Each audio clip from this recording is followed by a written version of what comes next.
প্রাণ জোড়ায়। আল্লাহু আকবার বলো, আল্লাহু আকবার, আল্লাহু আকবার বলো, আল্লাহু আকবার। এসো না আল্লাহর নামে গান গাই, এসো না মন প্রাণ জোড়ায়। যে মধুর নামটি নিলে হৃদয় হাসে, যে মধুর নামে সুখ নেমে আসে, ও নামের তুলনা মিলে না, মেলে না, ও নামের তুলনা মেলে না, মেলে না, তুলনা নাই নাই নাই। এসো না আল্লাহর নামে গান গাই, এসো না মন প্রাণ জোড়াই, এসো না মন প্রাণ জোড়াই। আল্লাহু আকবার বলো, আল্লাহু আকবার। আওয়াজ দেন, আওয়াজ দেন। লা ইলাহা ইল্লাল্লাহ, লা ইলাহা ইল্লাল্লাহ, লা ইলাহা ইল্লাল্লাহ, লা ইলাহা ইল্লাল্লাহ, লা ইলাহা ইল্লাল্লাহ, লা ইলাহা ইল্লাল্লাহ, লা ইলাহা ইল্লাল্লাহ, লা ইলাহা ইল্লাল্লাহ, লা ইলাহা ইল্লাল্লাহ, লা ইলাহা ইল্লাল্লাহ, লা ইলাহা ইল্লাল্লাহ, লা ইলাহা,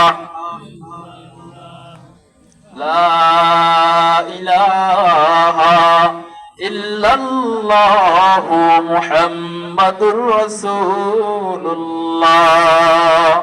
সাল্লাল্লাহু আলাইহি ওয়া আলিহি ওয়াসাল্লাম।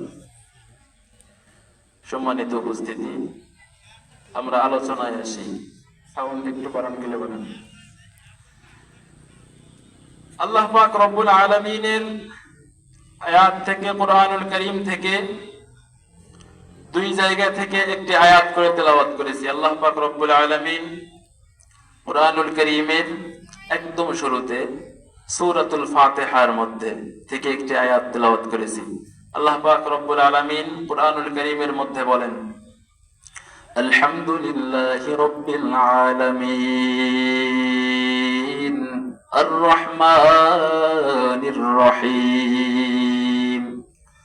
আলহামদুলিল্লাহি রাব্বিল আলামিন, সমস্ত প্রশংসা আল্লাহ তাআলার জন্য, যিনি সমগ্র জগতের প্রতিপালক, যিনি সমগ্র জগতের প্রতিপালক। সূরাতুল ফাতিহার এই তাফসীরের মধ্যে, এই আয়াতের তাফসীরের মধ্যে মুফাসসিরিনে কেরাম বলেন, আল্লাহ পাক রব্বুল আলামিন সূরাতুল ফাতিহা যে প্রশংসা দ্বারা শুরু করেছেন মানুষের চিকিৎসার জন্য। সূরাতুল ফাতিহার একটি নাম আছে শিফা। কি নাম? শিফা। আরেকটি নাম আছে যেটা আলেম সমাজে পরিচিত, সেটা হলো সূরাতুল ফাতিহা। আর সাধারণ মানুষের মধ্যে পরিচিত কি নামে? আলহামদুস সূরা। কি বলেন? আলহামদুস সূরা নামে না? আলহামদুস সূরা সবাই আমরা জানি। আসি আমরা সূরাতুল ফাতিহার মোটামুটি তাফসীরে আসি। আল্লাহ পাক রব্বুল আলামিন সূরাতুল ফাতিহা আলহামদুলিল্লাহি রাব্বিল আলামিন দিয়ে শুরু করেছেন। অর্থ হলো সমস্ত প্রশংসা আল্লাহ তাআলার জন্য। আল্লাহ পাক শুরু করার মূল কারণ হলো প্রশংসা যা হবে সব হবে কার? আল্লাহর। কারণ মানুষের মধ্যে, আপনারা আমার মধ্যে, আপনার মধ্যে যদি অহংকার থাকে তাহলে প্রশংসা আল্লাহর হয় না তখন। কারণ দেখেন, আমার আপনার মধ্যে যদি অহংকার থাকে তাহলে আমার মধ্যে অহংকার আছে নাকি আমি বুঝবো কেমনে? দেখেন, মুফাসসিরিনে কেরাম বলেন যে আমার মধ্যে যদি অহংকার থাকে, আপনার মধ্যে যদি অহংকার থাকে, নীরবে এক জায়গায় বসবেন। বসার পরে আমার আপনার যে গুণগুলো আছে, আমার আপনার যে গুণ, কণ্ঠ, কথা স্পষ্ট, চোখের আওয়াজ, চোখের চাহনি, দৃষ্টিশক্তি খুব সুন্দর, এগুলো গুণ নয়। আলেম, এটা গুণ নয়। মুরব্বী, বিচারক, এটা গুণ নয়। তো আমার আপনার মধ্যে যদি এই গুণগুলো, যেই গুণগুলো আমি একা একা নির্জনে ভেবে যদি আমার এই গুণের দ্বারা নিজেকে প্রশংসিত মনে করি যে আমার এই গুণ আছে, নিজে আমি এই গুণের কারণে প্রশংসা পাওয়ার যোগ্য, যদি এই রকম আমার মনের মধ্যে মনে হয়, তাহলে আমার মধ্যে অহংকার ঢুকে গেল। সূরা ফাতিহা আল্লাহ পাক কেন শুরু করেছেন আলহামদু দ্বারা? একটু বিস্তারিত বলার চেষ্টা করতেছি, শোনেন।